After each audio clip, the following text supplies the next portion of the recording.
अब आपको पूछता हूं महाराज, आप सब सच बोलना, झूठ मत बोलना। एक आदमी नंग दड़ंग खड़ा है। कैसे खड़ा है? नंग दड़ंग। शरीर में ऐसी कोई कीमती चीज नहीं है। पास में ही एक आदमी खड़ा है, रेडो की घड़ी पहना है, हाथ में हीरे की अंगूठियां हैं, गले में चैन है। आप किसकी स्वागत करें? हाँ बताओ, झूठ मत बोलना। हाँ जो है बता दो, बता दो थोड़ा। सब कुछ पहना हुआ। तो फिर तो महाराज आज एक बहुत ही सूक्ष्म रहस्य बताना चाहता हूँ। शंकर जी राडो घड़ी पहनते नहीं, ध्यान रखना महाराज। शंकर जी नंग दड़ंगी रहते हैं, ध्यान रखना महाराज। शंकर जी भस्म रमाते हैं जो मुर्दों की चिता का है। शंकर जी उनको पहनते हैं जिसको देखते ही दुनिया भाग जाती है, नाक। शंकर जी के पास कोई कीमती चीज नहीं है, लेकिन पूरे संसार के लिए शंकर जी बहुत कीमती है। ये कैसे हो गया? आज एक सूक्ष्म रहस्य को मन में ठान लेना। जिसको गहनों के लिए, कपड़ों के लिए मानते हो ना, वो तो दुनिया का रिवाज है, लेकिन दिल उन्हीं को मानेगा जो अंदर से महान होगा, बाहर से वस्तुओं से नहीं, व्यवहार से नहीं। जो अंदर से महान होगा वो चिता भस्म लपटे हुए भी जगत गुरु होगा, जगन योगी होगा, आदि योगी होगा, महापुरुष होगा, वो शंकर होगा। जय गुरुदेव। आपने तो अभी बोला कि राडो घड़ी पहना होना चाहिए मेरे लिए सम्मान करने। आपने ही तो बोला हीरा पन्ना माणक मोती का अंगूठी होना। आपने ही तो बोला। फिर शंकर की भक्ति कैसे करते हो? जिसको बाहर का वेश देख के मानते हो ना, वो मात्र उसकी कीमत की मान है, लेकिन जो महान है उसके लिए तो वो खुद ही कीमत है। ये ध्यान रखना। उसके लिए वो खुद ही कीमत है, उसके लिए और कोई कीमत होने की जरूरत नहीं है। आप अंदर से कीमती बनने की कोशिश करो। शंकर पार्वती जैसे हमको संदेश देने वाले मेरे ख्याल से विश्व में कोई नहीं है। ऐसे संदेश देते हैं, संदेश देते हैं हमको अपनी सादगी से, अपने तप से, अपने बल से, कि जीना ऐसे चाहिए, जीना इस प्रकार का होना चाहिए। ऐसी ब्रह्मचारिणी माँ को प्रणाम करता हूँ। कौन सी माँ को? ब्रह्मचारिणी माँ।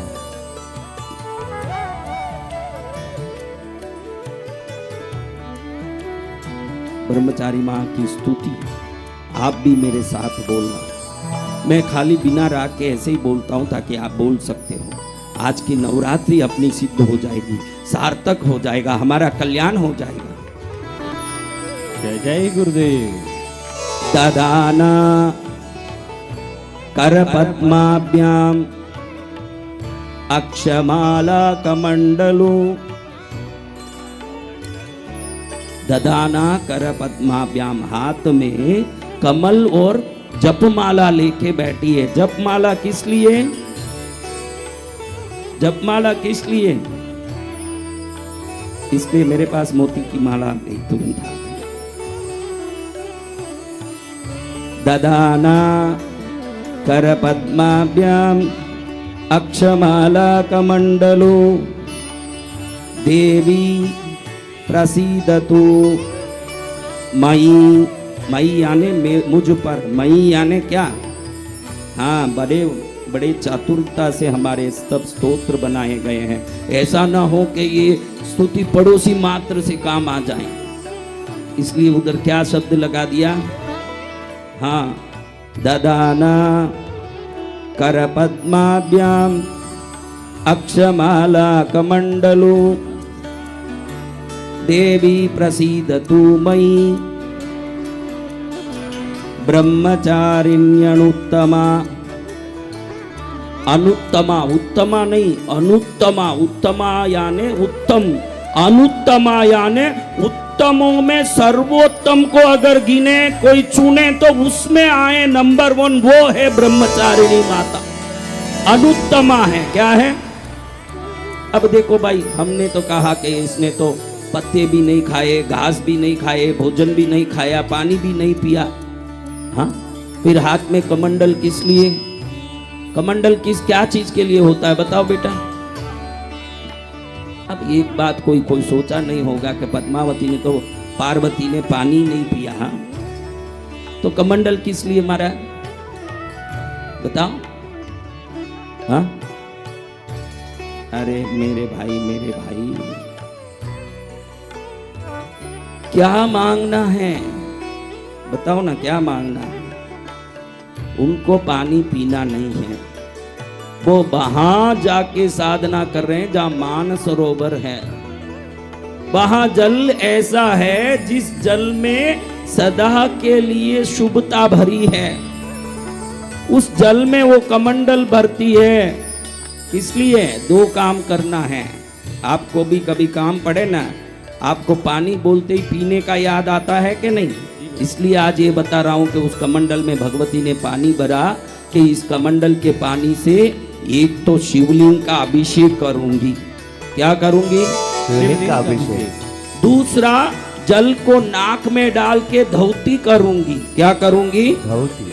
हाँ, धौती, नैती, नौली, किर्म, करिया के बारे में जाने होंगे तब मालूम पड़ेगा कि भगवती कितनी बड़ी योगिनी है। नाक में पानी डाल निकालना, एक बूंद भी पेट में नहीं जाना, क्योंकि व्रत वाली है। वैसे भी नेति, धोती का नौली कर्म करने वाले पेट में कुछ जाने नहीं देते, लेकिन इस पानी को नाक में डाल के मुंह से निकालोगे तो रास्ते में जितनी सर्दी, जितनी खांसी के कारण उत्पन्न जो भी गंदगी होगी वो बाहर निकल जाएगी। तो आत्म ध्यान एकाग्रता के साथ संपन्न हो सकता है। एक कमंडल का पानी नाक में डाल के मुंह से निकालती है। योगिनी है। कौन है? योगिनी। साधना किनकी कर रही है? भगवान नागेश्वर भोलेनाथ प्रभु की। किनकी साधना? नागेश्वर। हाँ, ऐसी मां ब्रह्मचारिणी को प्रणाम करते हैं, नमस्कार करते हैं मां को।